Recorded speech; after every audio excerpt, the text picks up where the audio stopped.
Hello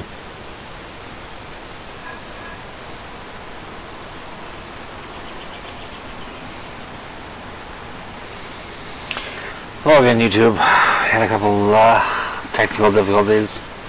I've been doing this all day, just experimenting, seeing what the format's good for, and seeing how the community reacts and the greater community at large in the world.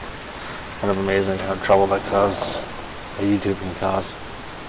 But what we're going to do today, what we're going to do today is we're going to do a 500 pics photo talk.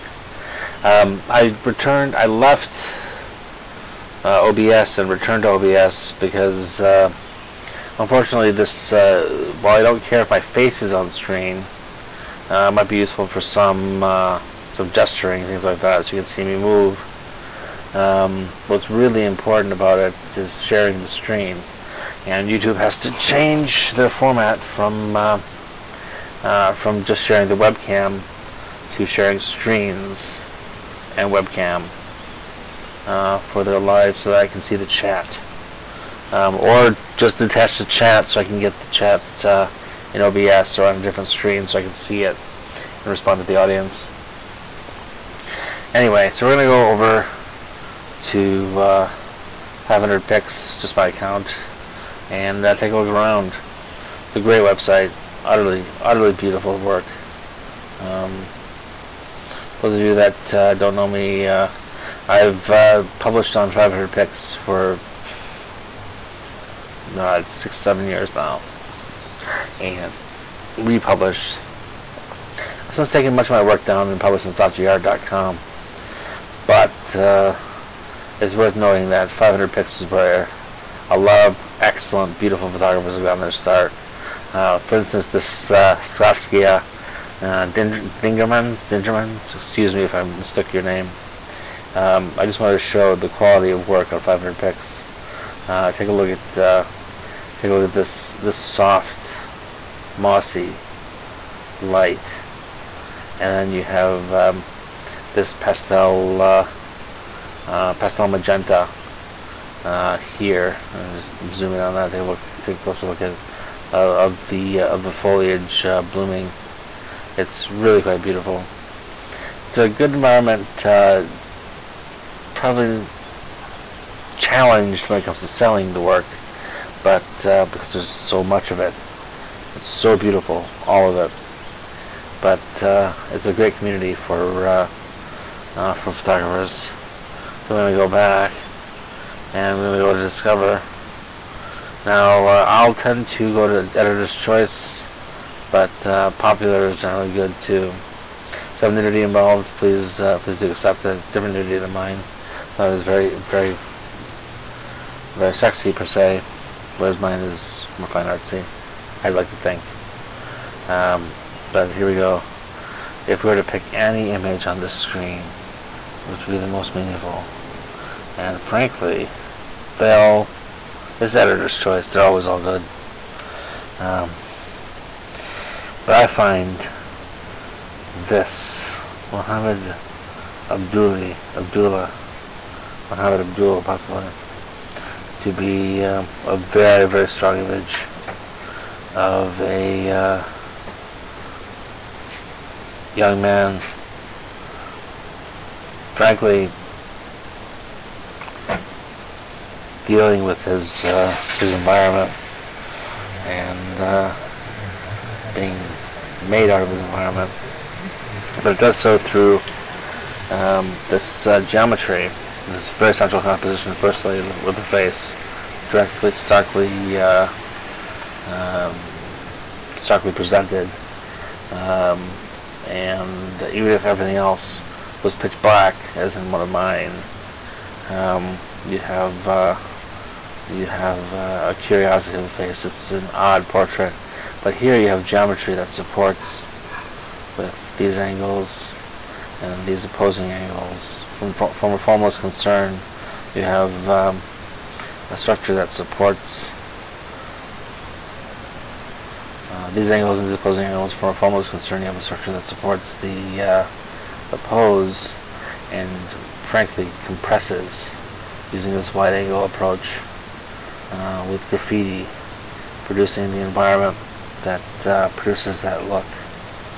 It's actually quite a beautiful image, and I'd like to thank 500 Pix for choosing it. There's a lot of that kind of thing. Let's move on. A shirt on backwards, I think. This model right here.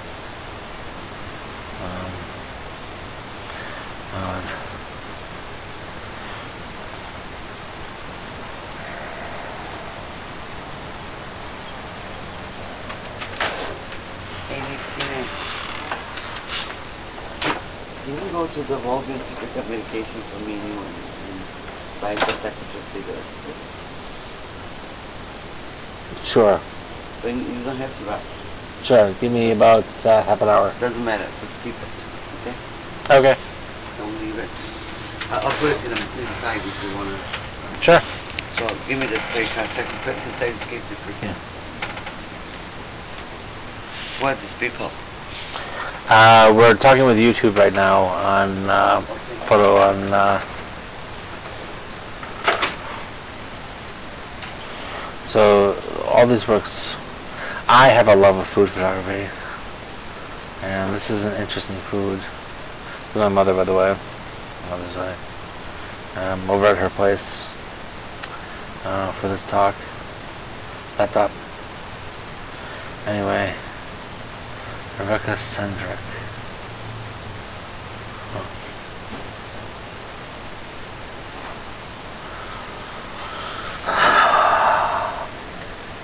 So we have a sort of grunge. So there's different approaches to food photography, some of which is unusual. Let me get rid of this Wacom tablet. I don't even know why I have it out. Different approaches to food photography in that in some cases it's how to eat the food per se. I personally think that the masses of the food are to be considered most important. And in this particular case, it looks like the food is textured in such a way as to be compared to its environment. Interesting. These people love to mess around with people. I just got modeled. Those of you that know what that is, it's amazing what they try to interrupt. Anyway, so the food is textured on a greasy pan with fennel, sesame seed, and what looks to be flaxseed. And you have the different textures of the bagels, the different types of entries. It's really quite beautiful, but in particular, it's beautiful with the background. It is what it is.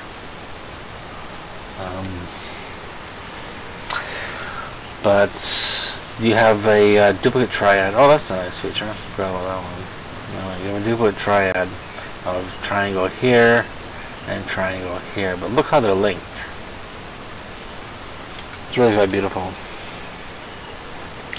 Anyway, food photography is, in my opinion, I deal with 500 Rex opinion, 500 Pix opinions, but my opinion is food photography is some of the best photography on earth, in that it requires you to acknowledge the basic eroticism of the image, the basic eroticism of materials that we eat, and translate it into a visual format. And this photograph does so by variants, it looks like, but with the two triangles of the bagel, and the predominant two triangles of the bagel, and the eggs, one of which is within the sandwich itself. Good stuff. Anyway, let's move on.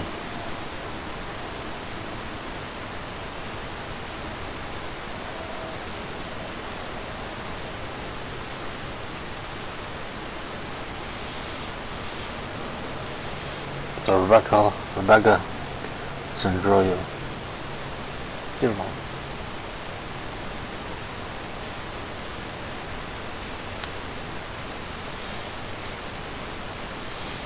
Wow.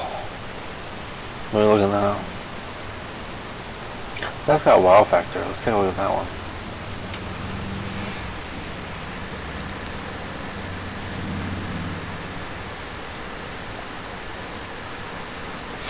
So we have here a woman whose face is apparently tearing and dripping to the side. It is gruesome and beautiful at the same time. But it does have wow factor. Quite a quite a difficult composition to actually create. I'm quite sure. Let's try to dissect this image. Let's see what we find. So if we zoom closer, which isn't much closer, but if we take a look, this is clearly painted, original painted. Well, the same material as here. There probably are drips coming off, but then we have this area right here of gloss, where the gloss changes. So if you look at the cursor, and it's likely the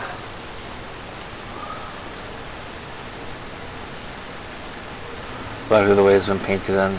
I don't want to take away from the magic of this image. It does have wow factor, but it is it's unique in digital arts. They have meaning. Or maybe it isn't. I actually we could discuss that for ages. I think why digital arts has any difficulty in portraying meaning. I'll look for another example of digital arts on DeviantArt.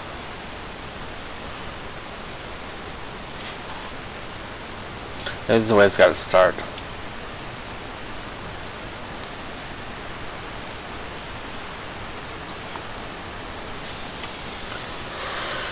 So the reason I'm over here at DeviantArt is this is generally highly fan-based art, whereas it's not professional, or is professional, but has things like this on it. Where it's in a genre that photography and it's just cinema 4D, so this could be a mixture of photography and modeling, where very cinematic approaches are used, and production values could be higher or lower on DeviantArt than other environments. Whereas in the case of this image by this photographer, forgive me, your name's not present. Stanislav Istratov. I'll have to keep that in memory. It's just as fantastic. It's an important thing to note.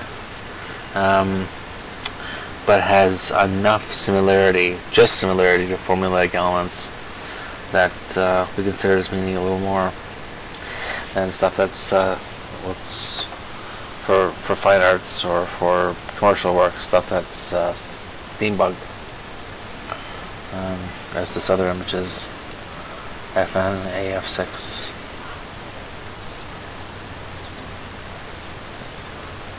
Molten Freddy was the name of the title, the name of the image, and spiciest in all the land. The first.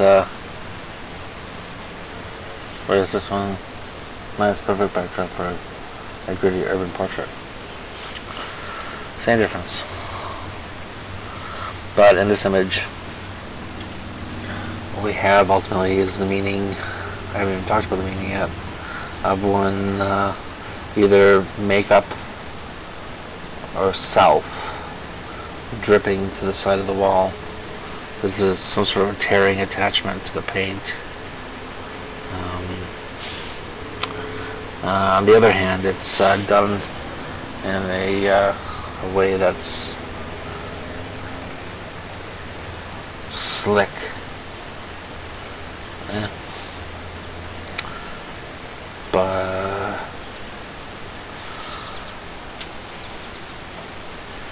give me a moment. So either her makeup is flowing away from her or flowing towards her.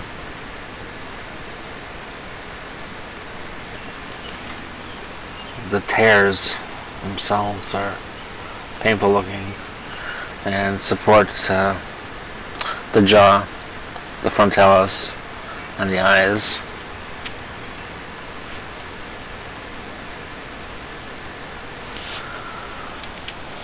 It's a stark image. It's curious. A really curious image that I'll remember for the rest of my life. I just wish I had a stronger meaning. But it is an excellent image.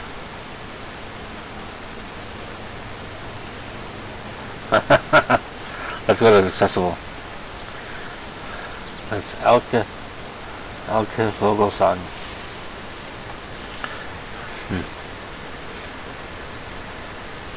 What's there to say about this image? This is a central image that is such an accessible, cute dog. With such a Napoleonic look. God. It's impossible not to hug. Too bad it's a photograph, not a screen. Let's look to the next. Lots of good images. Look at that. The blur of the bike wheel reveals the portrait in this one. Strength of nature. Ooh. Another striking image. All of them are striking, but it's another especially striking image with the portrait.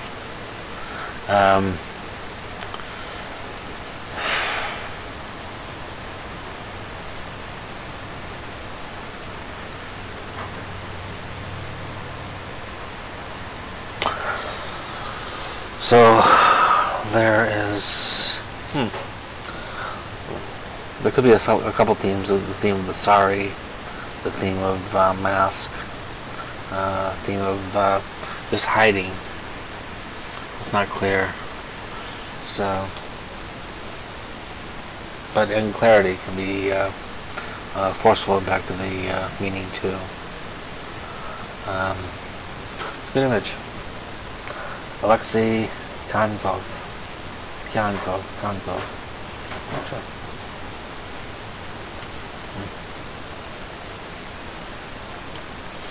I'll try one geometric. This one's striking too.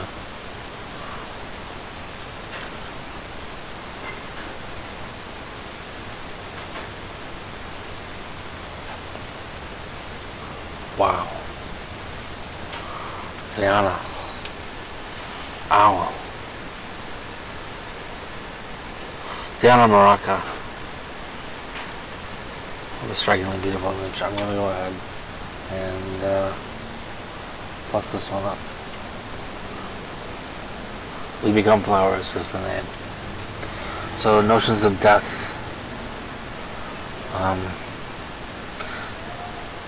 It's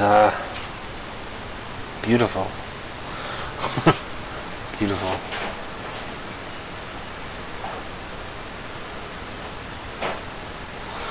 So you have this dulled gray where the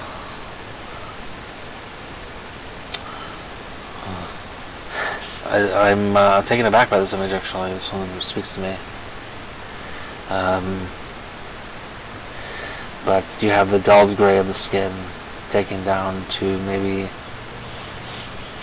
2 to 15% of saturation, and the flowers and the hair, the things that would last after death, at least in many Western cultures,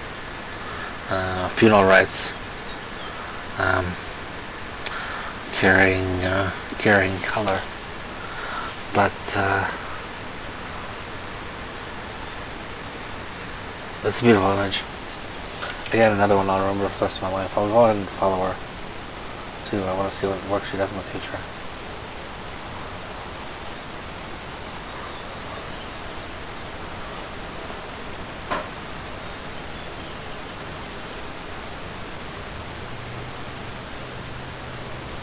Let's see how long we've been on.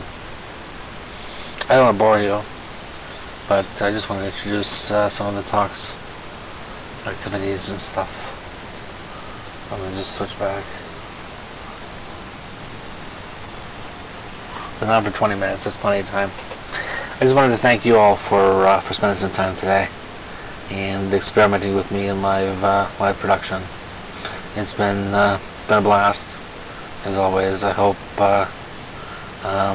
it's useful, and that's all. Thank you. Bye bye, YouTube.